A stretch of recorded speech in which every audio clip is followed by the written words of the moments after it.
Assalamualaikum warahmatullahi wabarakatuh. Halo sahabat Upscape Indonesia, jumpa lagi bersama saya Hasna, tutor Upscape Indonesia.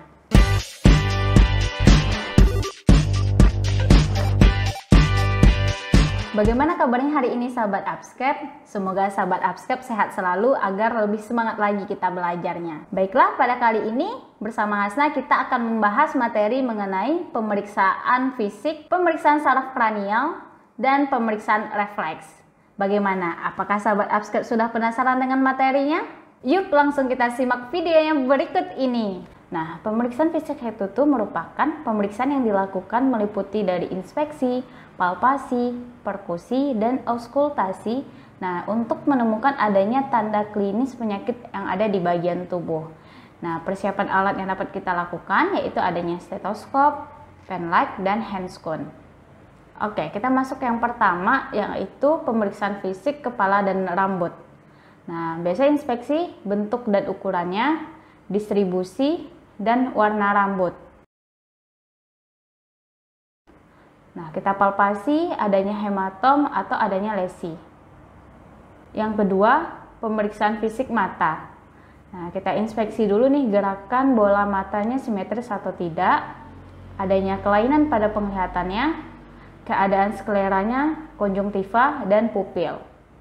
Nah, lalu kita palpasi nih untuk menilai adanya tekanan pada bola matanya, ada atau tidak nyeri pada mata. Yang ketiga yaitu pemeriksaan fisik telinga.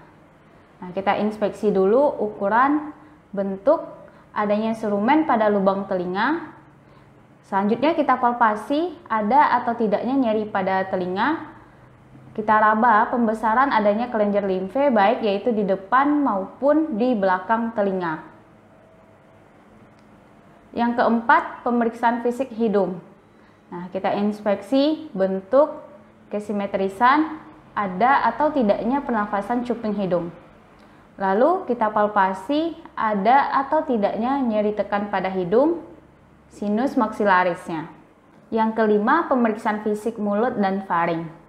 Nah, kita inspeksi dulu, amati keadaan bibir, gusi, gigi, palatum, langit-langit, dan lidah. Lalu kita palpasi nih, ada atau tidaknya nyeri tekan pada mulut. Yang keenam, pemeriksaan fisik leher. Nah, kita inspeksi dulu nih kesimetrisannya dari leher. Lalu kita palpasi ada atau tidaknya pembengkakan kelenjar tiroid, pembesaran kelenjar limfe di leher. Nah, yang ketujuh, pemeriksaan fisik toraks. Pertama adalah kita inspeksi, di mana kita periksa bentuk dan kesimetrisan dari toraksnya.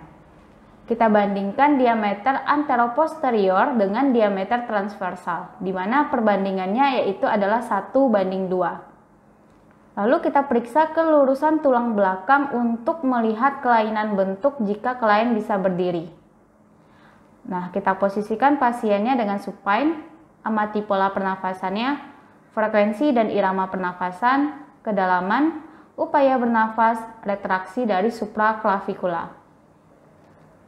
Nah, untuk palpasi, pertama kita palpasi di posterior toraks dengan kaji suhu dan integritas semua kulit dada.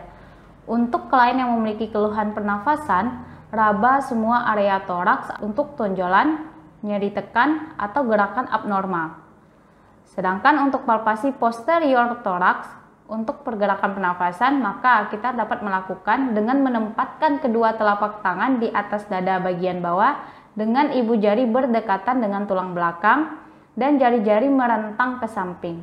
Nah, biasa kita meminta klien untuk mengambil nafas dalam-dalam saat mengamati gerakan tangan dan adanya keterlambatan pada pergerakan dadanya. Nah, lanjutannya untuk palpasi. Nah, kita harus palpasi toraks anterior untuk pergerakan pernafasan. Nah, caranya dengan menempatkan kedua telapak tangan di dada bagian bawah dengan jari-jari menyamping sepanjang tulang rusuk bawah dan ibu jari di sepanjang batas kosta. Kita meminta klien untuk mengambil nafas dalam-dalam saat mengamati gerakan tangan. Nah, selanjutnya kita dapat meraba taktil fremitus dengan cara yang sama seperti untuk toraks posterior dan menggunakan urutan yang ditunjukkan pada gambar ini. Nah, jika klien memiliki payudara yang besar dan tidak dapat dilakukan untuk palpasi, Bagian pemeriksaan ini biasanya kita hilangkan. Oke, selanjutnya kita masuk ke perkusi pada toraks, di mana perkusi toraks anterior secara sistematis. Kita mulai ya di atas klavikula dalam ruang supraklavikula dan kita lanjutkan ke bawah ke diafragma. Nah, kita bandingkan paru-paru di satu sisi dengan paru-paru di sisi lain. Pindahkan posisi payudara pada wanita untuk memfasilitasi perkusi pada paru-parunya.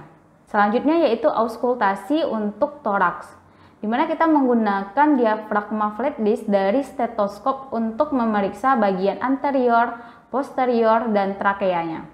Kita meminta klien untuk mengambil nafas dalam-dalam melalui mulut, dengarkan di setiap titik suara nafas selama inspirasi dan ekspirasi lengkap.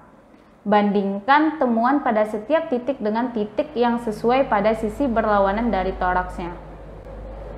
Nah, yang ketujuh yaitu pemeriksaan fisik jantung. Untuk inspeksi dan palpasi, biasanya kita akan melakukan ya periksa dan palpasi prekordium untuk melihat adanya denyut abnormal, gerakan naik dada, dan gerakan dada seperti bergelombang. Nah, selanjutnya kita periksa dan palpasi area apikal untuk pulsasinya. Perhatikan lokasi spesifiknya, di mana dia itu dapat berpindah secara lateral atau lebih rendah dan diameter. Selanjutnya untuk perkusi jantung, nah kita dapat menentukan batas jantung, di mana itu dari aorta, pulmonik, trikuspid, mitral, dan epigastrik areanya. Selanjutnya yaitu auskultasi jantung, yaitu auskultasi jantung ini di keempat lokasi anatomi, yaitu pada aorta, pulmonik, trikuspid, dan apikal atau mitral. Yang kedelapan kita masuk pemeriksaan fisik pada abdomen. Nah, untuk yang pertama itu ada inspeksi.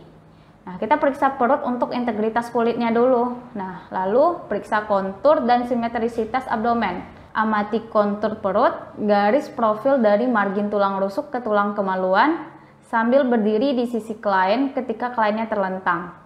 Nah, kita meminta klien untuk menarik nafas panjang dan menahannya. Nilai simetrisitas kontur sambil berdiri di kaki tempat tidur. Jika terdapat distensi, ukur lingkar perut dengan menempatkan selotip di sekitar perut setinggi umbilikus. Untuk palpasinya, kita dapat melakukan palpasi ringan terlebih dahulu untuk mendeteksi area nyeri dan pelindung otot. Nah, kita jelajahi secara sistematis keempat kuadran. Pastikan posisi klien sesuai untuk relaksasi otot perut. Selanjutnya, perkusi abdomen. Nah, untuk perkusi beberapa area di masing-masing 4 kuadran untuk menentukan adanya bunyi timpani, yaitu suara yang mengindikasikan gas di lambung dan usus. Dandul atau redup, yaitu penurunan atau ketidakadaan bunyi atau resonansi flat di atas massa padat atau cairan. Selanjutnya adalah auskultasi abdomen. Auskultasi abdomen untuk kita menilai bising usus, suara vaskular, dan peritoneal friction rub. Di mana untuk suara bising usus kita menggunakan diafragma dari flat disc-nya. Yang kesembilan, pemeriksaan fisik genitalia. Nah, untuk inspeksi kita distribusi dulu ya rambut pubis, kulit, dan ukuran. Palpasi ada atau tidaknya nyeri tekan, benjolan, serta cairan. Yang ke-10, pemeriksaan fisik muskuloskeletal. Nah, pertama kita inspeksi warna kulit, ada atau tidaknya pembengkakan dan luka. Lalu kita palpasi ada atau tidaknya nyeri tekan, kita nilai kekuatan otot dan CRT-nya. Demikianlah video pembelajaran kali ini, semoga bermanfaat untuk sahabat Upscape semua.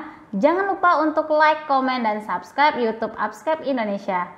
Sampai ketemu di video berikutnya. Wassalamualaikum warahmatullahi wabarakatuh.